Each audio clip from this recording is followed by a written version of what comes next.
সারদা কাণ্ডের প্রভাব রাজধানীতেও। সুদীপ্ত সেনের সিবিআইকে লেখা চিঠিতে নাম জড়িয়েছে দুই তৃণমূল সাংসদ কুণাল ঘোষ ও সৃঞ্জয় বসুর। এদের বিরুদ্ধে কড়া ব্যবস্থা নেওয়ার দাবিতে সরব বিরোধীরা। সুর চড়িয়েছে কংগ্রেসও। কিন্তু সুদীপ্ত সেনের লেখা চিঠিতে নাম জড়িয়েছে পি চিদম্বরমের স্ত্রীরও। সিবিআইকে লেখা চিঠিতে সুদীপ্ত সেনের দাবি, মাতঙ্গ সিংয়ের প্রাক্তন স্ত্রী মনোরঞ্জনা সিংহ তার সংস্থা বিক্রি করার জন্য যোগাযোগ করেন তার সঙ্গে। অ্যাডভোকেট হিসেবে পরিচয় করিয়ে দেন কেন্দ্রীয় অর্থমন্ত্রী পি চিদম্বরমের স্ত্রী নলিনী চিদম্বরমের সঙ্গে। সুদীপ্ত সেনের দাবি, পারিশ্রমিক বাবদ 1 কোটি টাকারও বেশি দেওয়া হয়েছে নলিনী চিদম্বরমকে। পাশাপাশি তাঁর দাবি, নলিনী চিদম্বরম তাঁর কাছে 42 কোটি টাকা চেয়েছিলেন উত্তর পূর্ব ভারতে একটি চ্যানেল খোলার জন্য। যদিও নলিনী চিদম্বরমের এই পারিশ্রমিক নিয়ে প্রশ্ন তোলেন বিজেপি নেতা তথাগত রায়।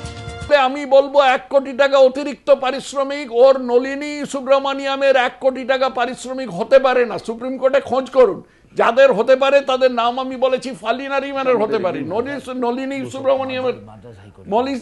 সুব্রমণিয়ামের হতে পারে না। উনি তাছাড়া তো মাদ্রাস হাইকোর্টে প্র্যাকটিস করেন। নলিনী চিদম্বরমের হতে পারে না। চিঠির এই অভিযোগকে সামনে রেখে পাল্টা অস্ত্র শানিয়েছে Trinamool.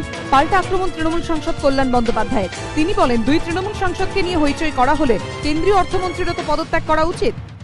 42 crores to Mrs. Chidambaram, ex-wife. Why a lawyer? I don't know. I can't think about that. What conditions they are not associated? That is the most part. First, if you put this one, then the finance minister should first step down. কল্যাণ বন্দ্যোপাধ্যায়ের দাবির পাল্টা কটাক্ষ কংগ্রেস নেতা ওম প্রকাশ মিশ্রের। তিনি বলেন, উনি চিঠির ভাষাই বোঝেননি। সেখানে লেখা আছে যে শ্রীমতী নলিনী চিদম্বরম, যেটা সারা ভারতবর্ষ জানে যে উনি একজন বিখ্যাত আইনজীবী, এবং তার কাছে আর কি কনসালটেশনের জন্য এই সুদীপ্ত সেন এবং তার মক্কেলকে নিয়ে গেছিলেন, এবং সেখানে আর কি তিনি তার কনসালটেন্সি ফি নিয়েছেন। সারদা কাণ্ডে যিনি জড়িত থাকুক না কেন আইন অনুযায়ী শাস্তি পাবেন, এমনটাই মনে করেন তৃণমূল সাংসদ দেবব্রত বন্দ্যোপাধ্যায়।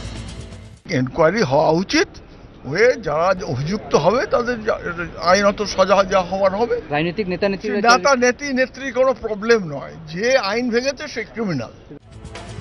অন্যদিকে সারদা বিতর্কে নাম জড়ানোর পর নলিনী চিদম্বরমের ঘনিষ্ঠ সূত্রে দাবি করা হয়েছে, পি চিদম্বরমের স্ত্রী নলিনী চিদম্বরম কোনো দিনই সুদীপ্ত সেনের উপদেষ্টা বা আইনজীবী ছিলেন না। অকারণে তাঁর নাম জড়ানো হচ্ছে। নলিনী চিদম্বরম মাতঙ্গ সিংহের প্রাক্তন স্ত্রী মনোরঞ্জনা সিংহের আইনজীবী। একটি টেলিভিশন চ্যানেল শুরু করার প্রস্তাব পান মনোরঞ্জনা সিংহ। তখন নলিনী চিদম্বরমকে সেই প্রস্তাবটি খতিয়ে দেখতে বলেন মনোরঞ্জনা সিংহ। প্রস্তাব খতিয়ে দেখে তা খারিজ করে দেন নলিনী। এর মধ্যে এমন কিছু নেই যাতে তার নাম জড়ানো যায়। বিজেন্দ্র সিংহের রিপোর্ট, এবিপি আনন্দ, নয়াদিল্লি।